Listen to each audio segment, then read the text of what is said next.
Il commence là-bas, il dit toutes choses. Nous savons du reste que toutes choses concourent au bien de ceux qui aiment Dieu, de ceux qui sont appelés selon son dessein. Il commence à dire aux gens, si vous voulez connaître la grâce là, il faut d'abord savoir accepter que toutes choses concourent à votre bien, de ceux qui sont appelés selon les choses. Et il continue.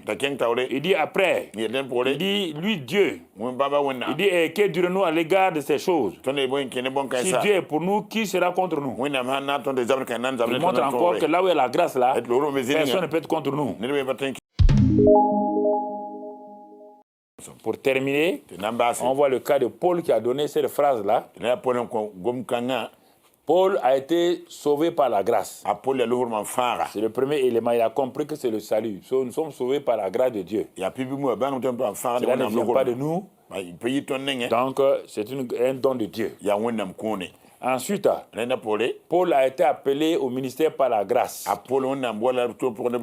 Il a bien compris ça. Il dit, moi, je ne t'ai pas digne, mais Dieu m'a établi comme ministre. Paul a bénéficié des grâces, des dons spirituels et des ministères. Il a été apôtre, pasteur, docteur, tout. Il a manifesté les 7 dons de l'esprit. Il a vécu le fruit de l'esprit. Tout ça, c'est pas la grâce. Tout ça, c'est pas la grâce. Donc, Paul est l'homme de la grâce qui a bien compris la grâce. Vous entendez? Mais maintenant, Dieu va lui faire une super grâce pour l'amener au 3e ciel. En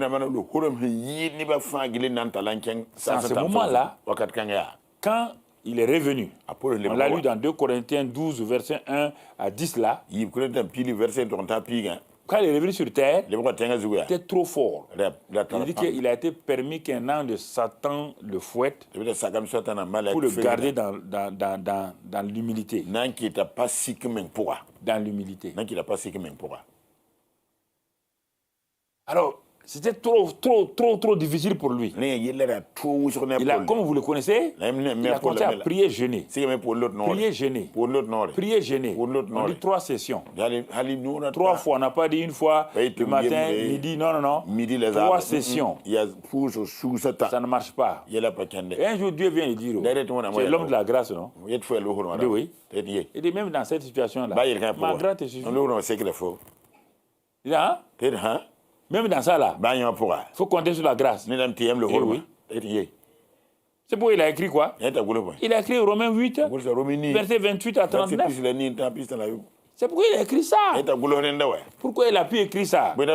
Parce qu'il a vécu dans 2 Corinthiens 12 là. Il a prié et tout fait. Rien ne se passe.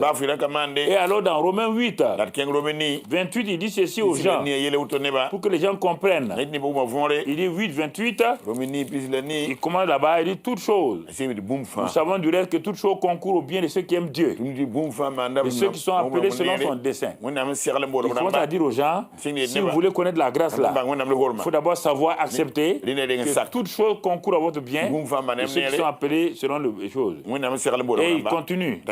Il dit après, il dit, lui Dieu, il dit, que dirons-nous à l'égard de ces choses? Si Dieu est pour nous, qui sera contre nous? Il montre encore que là où il y a la grâce là, personne ne peut être contre nous. Il continue. Et au verset 30. Ceux que Dieu a prédestinés, il les a aussi appelés. Ceux qu'il a appelés, il les a aussi justifiés. Ceux qu'il a justifiés, il les a aussi glorifiés. Verset 32. Lui, Dieu qui n'a point épargné son propre fils, mais qui l'a livré pour nous tous. Comment nous donnera-t-il toutes choses avec lui? Qui accusera les élus de Dieu? C'est Dieu qui justifie. Tout ça, il parle du régime de la grâce. Qui les condamnera? Christ est mort. Bien plus, il est ressuscité. Il est à la droite de Dieu et il intercède pour nous. Il continue toujours. Qui nous séparera de l'amour de Christ? Est-ce que la tribulation peut? Est-ce que l'angoisse peut? Est-ce que la persécution peut? J'ai vécu toutes ces choses-là. Est-ce que la faim peut? Est-ce que la nudité peut? Est-ce que le péril peut? Est-ce que l'épée peut? Selon ce qu'il est écrit, c'est à cause de nous qu'on nous met à mort tous les jours. Qu'on nous regarde comme des brebis qu'on mène à la boucherie. Mais là, dans toutes ces choses, nous sommes plus que vainqueurs par celui qui nous a aimés. Il dit maintenant, car j'ai l'assurance que ni la mort, ni la vie, ni les anges, ni les dominations, ni les choses présentes, ni les choses à venir, ni les puissances, ni la hauteur, ni la profondeur, ni aucune autre créature ne pourra nous séparer de l'amour de Dieu manifesté en Jésus-Christ notre Seigneur. Voilà l'homme de la grâce. Il a appris le 7e élément de la grâce, ce que nous appelons la grâce suffisante là, dans des temps difficiles. Et c'était face avec Dieu lui-même. Vous comprenez? Dieu lui a dit, il dit mon ami, ma grâce te suffit. Il dit, hein? Donc, je dois accepter tout ça là. Oui, ma grâce te suffit. Même dans les périls, il dit oui, ma grâce te suffit. Même dans les douleurs là, ma grâce te suffit. Vous comprenez? Vous qui dites, ah, la grâce, la faveur là, vous avez commencé à comprendre. C'est pourquoi, quand on les a arrêtés, quand le Saint-Esprit est allé à Macédoine, dans Acte 16, ils sont allés là-bas. Ils ont délivré une fille. On les a mis en prison. Acte 16, verset 9 jusqu'à verset 24. On n'a pas le temps de lire. Vous connaissez bien. Mais Silas n'est pas habitué. Il ne connaît pas la profondeur de la grâce. Mais à l'heure de minuit, vous entendez, je vous ai déjà précisé ça il y a plusieurs années. À l'heure de minuit, l'heure de minuit c'est quand? L'heure de minuit c'est quand l'heure va changer pour votre destinée.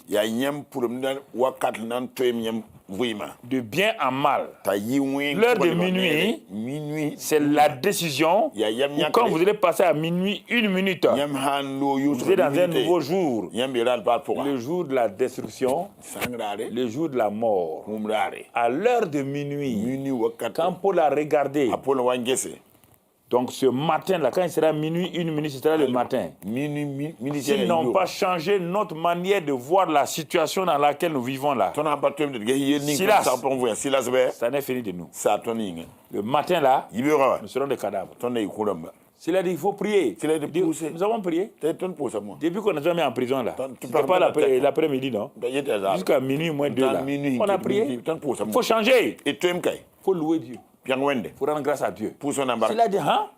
Les mains sont liées, les pieds sont liés, nos dos sont ensanglantés. Comment il dit la grâce c'est ça? Dans les temps de difficulté, c'est de louer Dieu. Quand tu loues Dieu, l'action de grâce, quand tu fais l'action de grâce, l'atmosphère change. L'atmosphère change. Dans vos temps difficiles, vous murmurez. Dans vos temps difficiles, vous insultez les gens. Dans vos temps difficiles, vous menacez les gens. C'est pourquoi rien ne change. Rien ne change. Absolument rien.